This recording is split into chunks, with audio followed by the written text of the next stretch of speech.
today. Everybody will practice, and look forward to challenge of playing the Ravens. Good football team, real good football team. So we're aware of that, and we'll start off today with our preparation to play. With that time, George. Coach, you've had number 14 here for 3 years. You got a chance to see him Monday night. What do you think his addition to that team? What kind of problems do you think that might pose for your defense? Yeah. So I'm a big Sammy Watkins fan. I like him as a human being. I liked him as a player, and I wish him the best. We're playing him, so I can't wish him the best for that.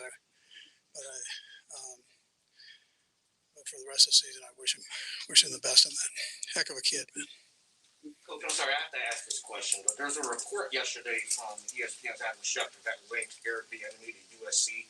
A two-part question here. Have you talked to Eric about that? And then what are your concerns level that he might go to a head coach college position?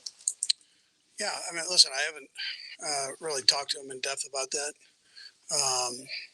But I know he's from that area, and he's going to be great wherever he goes. So, and I'm his biggest fan. So I stand on the tape. If he wants to go there or wherever he wants to go, they're lucky to have him.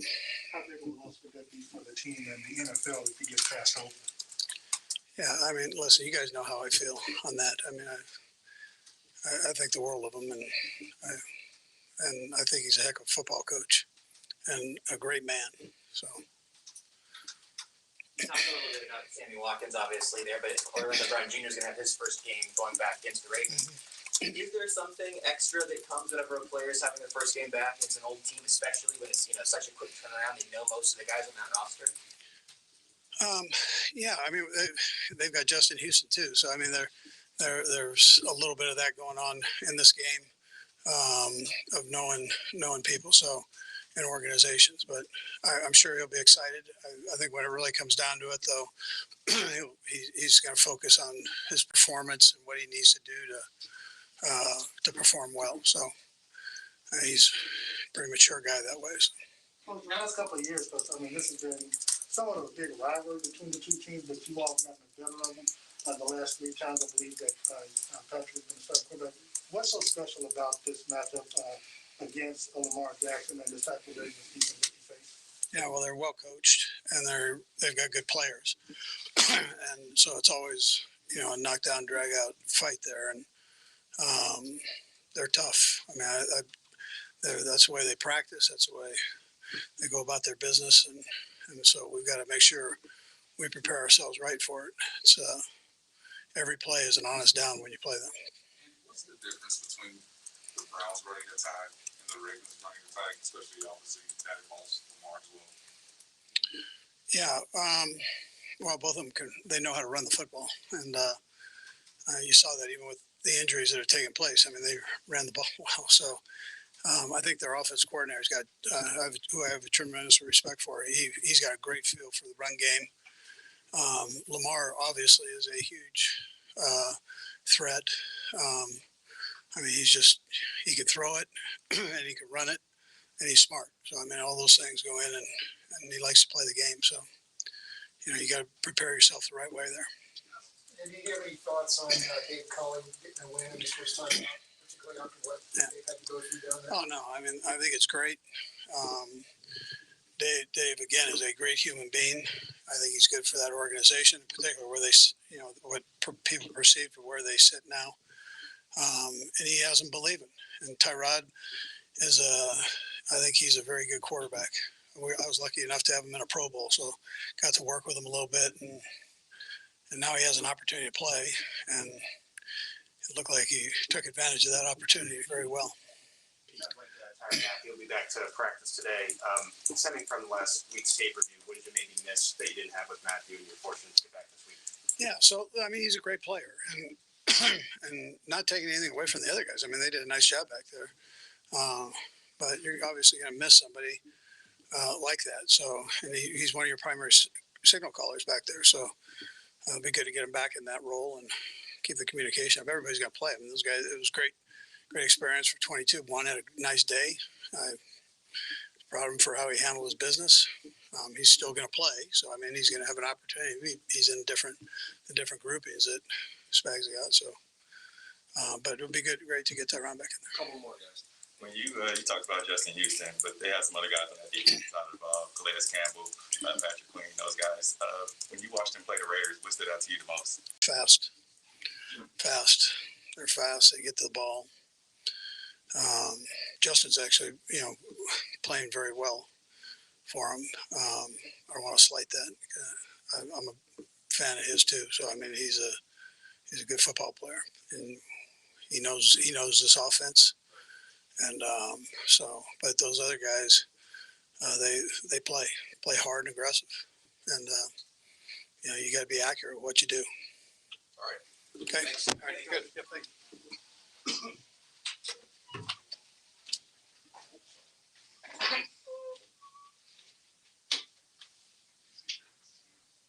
Yes. Just Good guy. Yes. Yes. across the he's crossing Yes. Yeah. She's a Were you crossover. Main Street. out there? Yeah. Sorry, stand up. He's mainstream now. Can't come back. Were you thinking what everybody else was thinking? Those idiots. I wish they'd ask a better question. What he was thinking is that if he interrupted Andy Reid, he might try to fight him. That's reserved for one guy. You didn't come down after, did you? You really did. I think she knows where you No, I'm behind. looking forward to the challenge too. Let's call him. No, I was thinking Andy didn't sound like you were wanted to be here. That's probably fair. We had a great time. come on, that's unfair. You can say that about any time. Is it about me? Is that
All right, guys, fire away.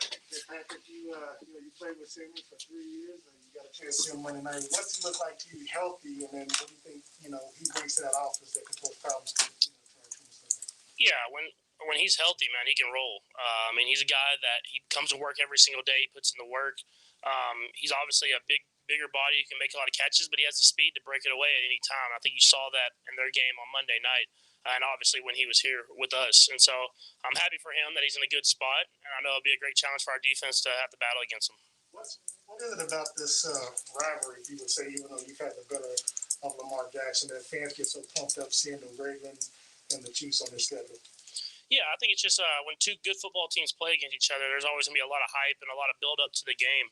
And then seeing Lamar and all the success that he's had with that team, they're two of the top teams in the AFC. And so we're going to have to battle every year, it seems like, or in the playoffs or whatever it is. And so obviously there's a lot of momentum coming throughout the week when you go play teams like this. You mentioned all the success that Lamar Jackson has, and obviously you've evolved since you've become a starter. How has he evolved from your point of view? Yeah, you can tell he has a better understanding of the offense. I mean, just like I have. when you first get out there, I mean, me in my first year, and him in his first year, you kind of have to rely on your just playmaking ability. But as you kind of continue to learn and evolve as a passer, and as you learn different things in this league, and you see different defenses, you understand little tricks of the trade that you can do to go out there and have success. And you can see that with him. And then obviously when it comes down to it, he can make plays happen pretty much every game. Patrick, every play obviously takes on its own personality, and you have your reads and stuff, but it does seem like it's pretty Tyreek and Travis heavy the other week. And I just wonder how conscious you are of whether you really need to develop another threat like that and what it'll take to get there. Yeah, I mean, I have full confidence in everybody that's on that football field. I mean, we had guys that can make plays everywhere. This last week, Trav and Tyreek made the plays, but I'm sure throughout the entire season, and what we've seen in our past is we have guys like McCole Hardman, Demarcus Robinson, Byron Pringle that can make the big play happen at any moment. So I have full confidence in that. To that point, what are you telling those guys as they, in the huddle? It's like, all right, it's probably not going to come our way. So how do you keep them down here? Yeah, I hope they're never thinking that because, I mean, with me, it's whoever's open is going to get the football. And so whenever guys go out there and they run their routes, they know they're going to get their opportunities. So they're hoping and they're going to go out there with the mindset every single play that there's a chance that they could be catching a touchdown. And I think that's kind of how I roll and how Coach Reid rolls. Confidence is one thing, but obviously trust is another. Again, as you mentioned, you had 22 passing attempts to Travis and Tyreek and, what the other receivers get. How much of it is that you trust in what they do or that they just find themselves open versus you getting the ball out and spreading the ball around? Yeah, I think it's to me, it's just kind of going through the reads of the game and see what the defense kind of gives you. And this last week, they kind of left the middle of the field a little bit more open. So I was able to hit Tyreek and Trav over the middle a lot. But, I mean, as we get into games like this week where they play more man coverage, and I'm sure they'll have a plan for Tyreek and Trav, they'll give other guys opportunities. And so we have play calls for every single person, and they know on every single play that they have a chance of getting the ball. When that's to describe the Ravens defense, Andy just said they're fast. So you mentioned guys like Houston and Queen. How does that impact maybe your decision making? You're typically not afraid to scramble it, but does that kind of play into maybe just staying a little bit home this weekend? Yeah, I mean, I think you just kind of have to fill it out throughout the game. Obviously, they're a very good defense. They do a lot of great things. They have a lot of great players. It seems like every single week they have a brand new scheme because the defense coordinator over there, Wink. And so for me, it's about just kind of going through my reads, trying to get the ball to my hand. If you hold on to the ball too long against defense like this, usually bad things happen. So I try to get out of my hand and let the playmakers make plays. When you're watching the game, I mean, part of you is watching as a fan, part of you is watching it, okay, this is the team I'm going to play Sunday night. How do you decipher between the two? You're like, man, that was a good play versus, okay, this is what I need to watch out for if they run this coverage. Yeah, I think the best thing about it is, I mean, it was a Monday night football game, obviously standalone. I love watching football. Like you said, like being a fan, but it was two teams that we were going to play. I mean, with the Ravens and the Raiders. So kind of looking at both of them as what the other offenses are trying to do to the defenses, and then obviously what the defenses are doing to the offenses, and trying to see what I can pick out and really kind of evolve into ours and our offense. And so it's really cool when then you have an understanding of the game where you can watch it as a quarterback preparing for the team and watch as a fan and being able to enjoy it. You have seen fans in Baltimore when you played out there, but you got a chance to see fans for the first time in Vegas. What was your thought process thinking that, okay, in November, we're going to play there, this is what the atmosphere might be like? Yeah, I mean, I knew whenever we went to the stadium and we saw the layout of it and how it was built that it's going to be loud. I mean, I'm sure a lot of Chiefs fans will want to go to Vegas too, so I'm sure there'll be some Chiefs fans in there.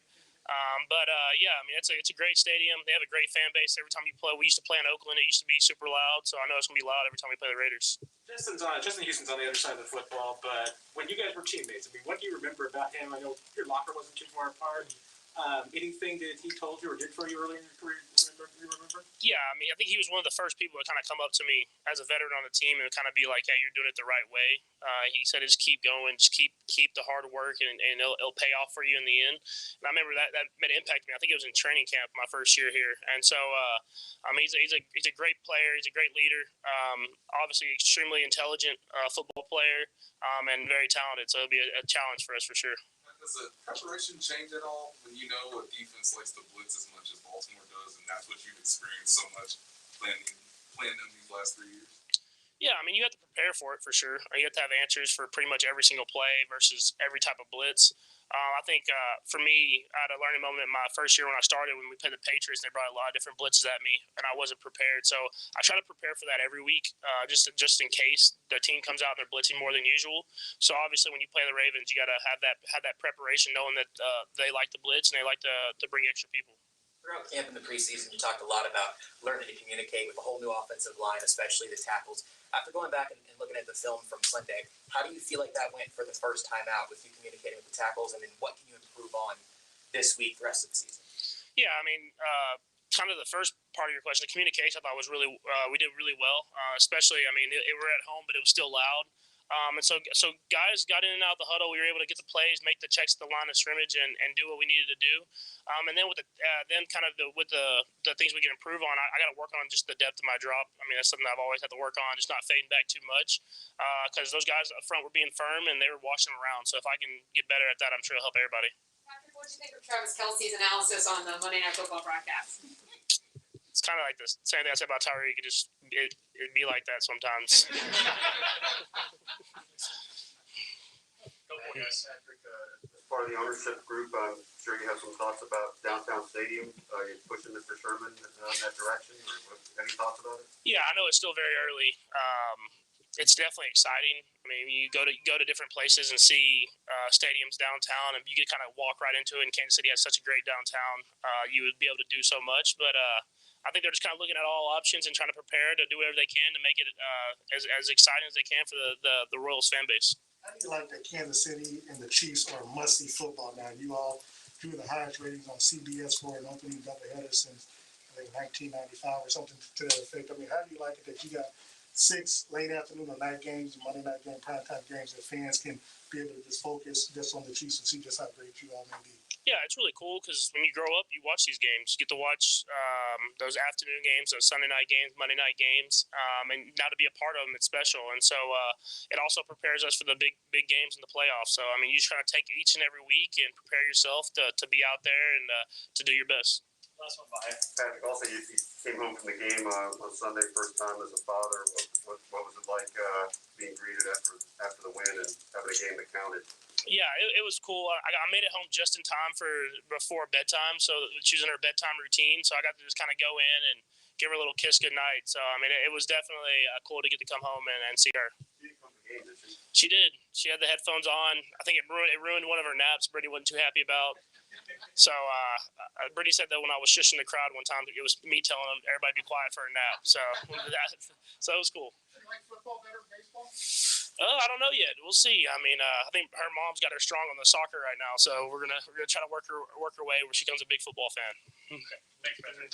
Thank you.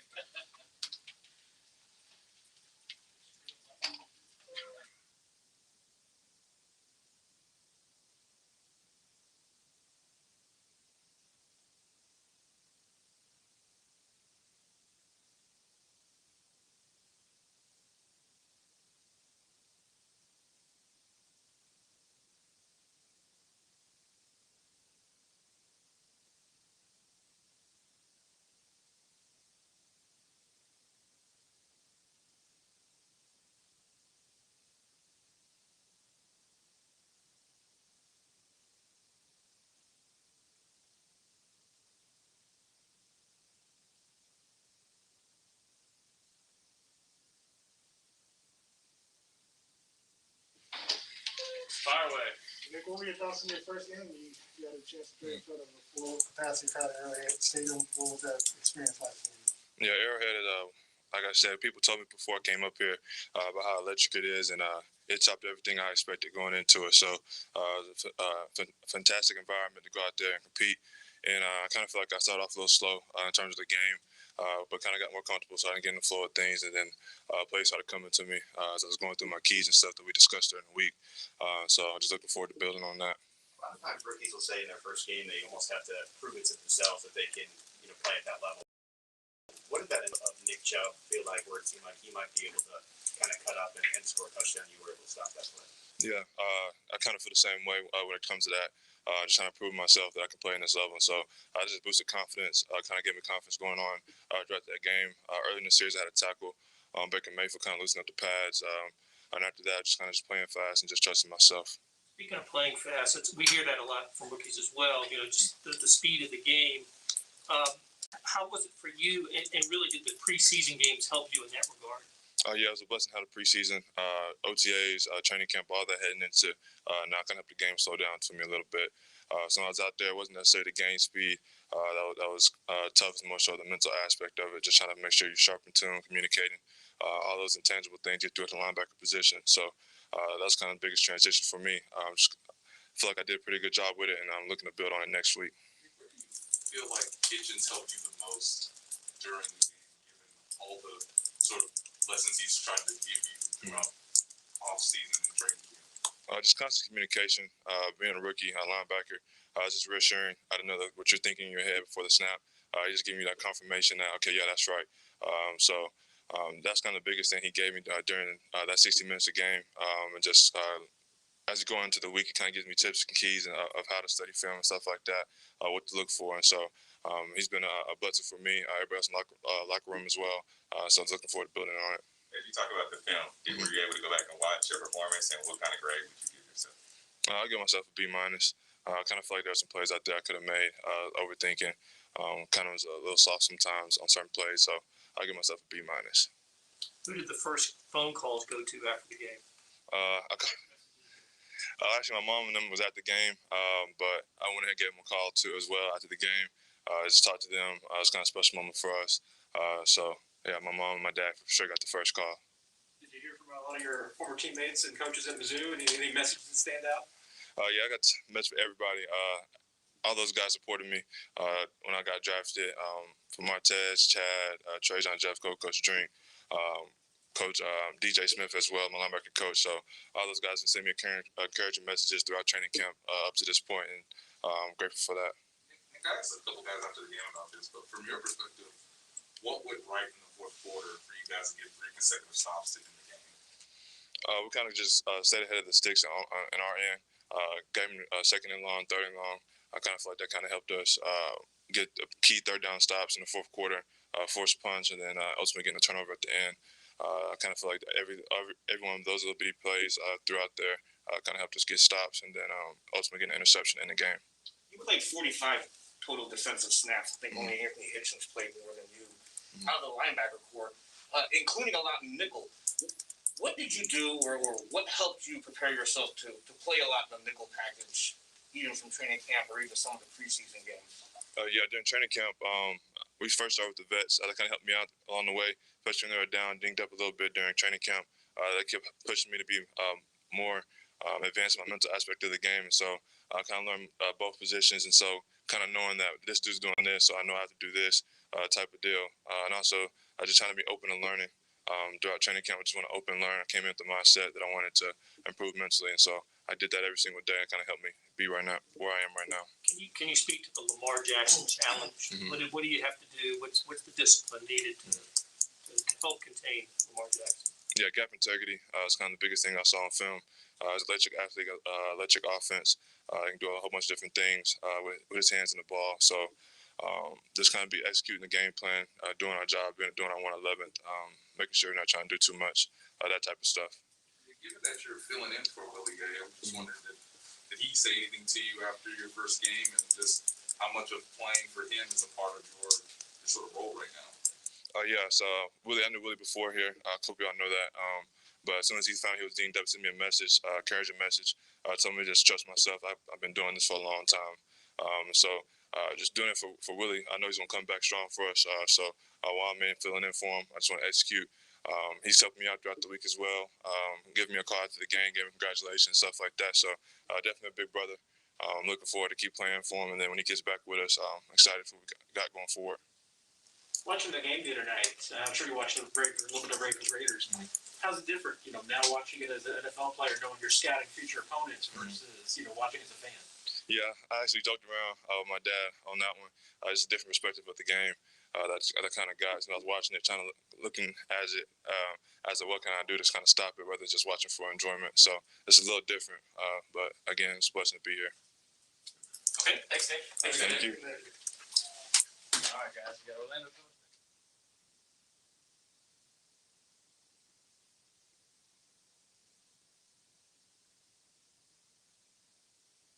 Until you get a chance to go play back there in Baltimore, what's the feeling? What's the excitement level? You want to face your team?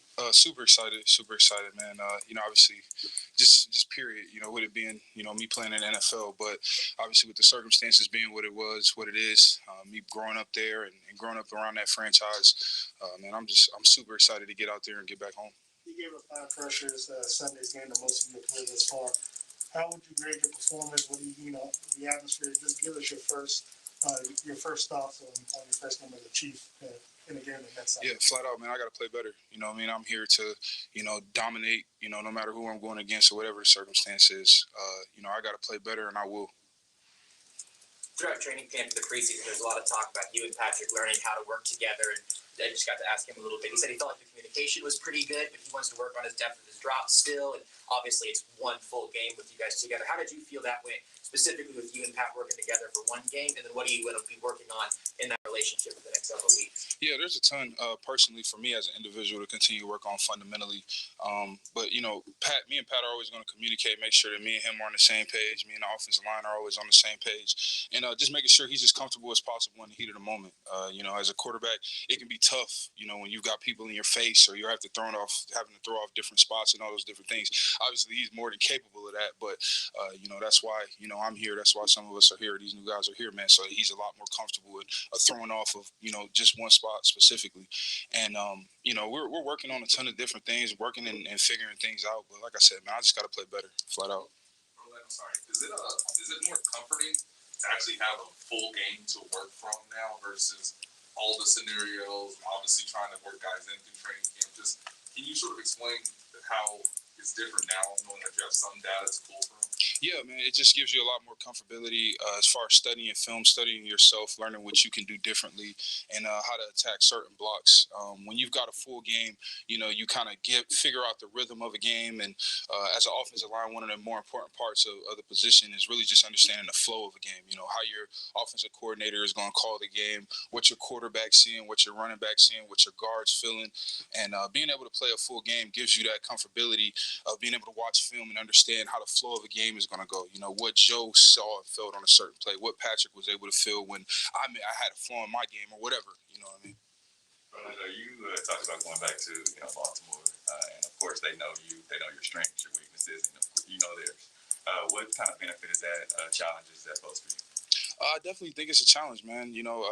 Like you said, they know my strengths and my weaknesses. So when you're dealing with, someone like that or a team like that or a coach or a player, obviously there's things that I have to fine tune in my game to make sure that doesn't happen. Conversely, how much is Spags in your ear trying to pick your brain on tendencies that the Ravens might like to do on offense? Oh, nothing at all, man. Nothing at all. I'm not no snitch, man. So, yeah, so nothing at all. No. This would obviously be something maybe better suited to ask after the game. But what do you anticipate it's going to be like walking into M&T, seeing teammates and friends and whatnot?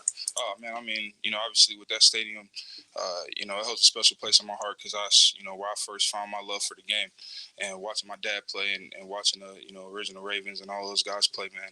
I always get emotional every time I step in there just because I see the suite that we played that we would sit in when my dad was playing. And, I always, every time when I was playing there, I just look up at it, man, because I remember being a kid dreaming about having the opportunity to play in this league and, being able to play left tackle, in the NFL, man. And, it's extremely humbling. I'll be very emotional, but, I plan on letting my emotions play for themselves. Watching the game the other night and watching the film of Lamar and everything, I mean, what's the feeling that's going through your head with watching now, guys that you used to know, but now you're on the other side looking at it? Is it a little bit different? Yeah, it's an interesting perspective, man. I probably would compare it to, almost like being a guy on IR and watching the game from home. You know what I mean? You know how, that team thinks, how the coaches think, how the players think. Like I was saying, you understand the flow of the game and all those things that are coming as the game goes on. And so, I was able to watch it as a fan, like for the first time, just really, looking at, the offense and knowing what's going on, knowing who's supposed to get who. It was pretty interesting. Is it kind of the same? You've just seen Patrick Mahomes as a fan before you got here. Yeah. Watching Lamar as a fan, is it kind of the same experience seeing those two guys? Yeah, man. I mean, it's definitely weird, man. Being on this side of it, not being there, but it's pretty cool. Did you share the emotions of being down 9 in the fourth quarter and then one player down 2? Yeah. Man, that was crazy. I just remember looking over, seeing Patrick fade to the right and throwing across the field, and 10 going up and making a play. That's what this team is, though, man. It's just it's a ton of resilience here, a lot of talent. Patrick is, the best ever at what he does, man. And I would definitely say this isn't a team you should count out. Early on, no matter what the situation is, man. We're one play away, and Coach Reid expresses that, and so does Coach EB. What was the best thing about playing with Lamar? Gosh, man, like I loved his passion, his love for the game. It was he had a very raw approach, very raw emotion when he's out there, man, and similar to 15 in that sense, like just that dog mentality. You know what I mean? No matter what's being thrown at him, no matter how he gets hit, what happens, he's always going to get up and keep swinging. You mentioned all that, and like Patrick Mahomes has evolved since he's become a starter in 2018. How has Lamar Jackson evolved over the years, in your opinion? Yeah, definitely. You can just tell just how much more comfortable he is in the system, how much more comfortable he is, and going through his reads and stuff like that, man. I don't think it's ever necessarily been a problem of he can't throw, as opposed to going through his reads and figuring out what works best for him and making those split decisions, man. And that's something he's gotten better at over time, and he's gotten better with it from the point we got in this league to now. He's made huge strides, man. We're talking about MVP in 2019, so he's got what it takes. He's got what it takes, man. And I'm super happy for him, super happy for that organization and everything that they got going on. I know you said that the Ravens, they know your strengths, they know your weaknesses, but you practice against them, and for in your career. Do you see any strength and weaknesses on the defensive line that you'll be able to extrapolate from? I'll just continue to watch the film, man. I don't want to get too specific on anything, but they got a great defensive front, great defense. Great Coach Martindale and what he does, and great scheme, man. So we're gonna have our hands full. Great, thanks, Orlando. Yeah, no problem.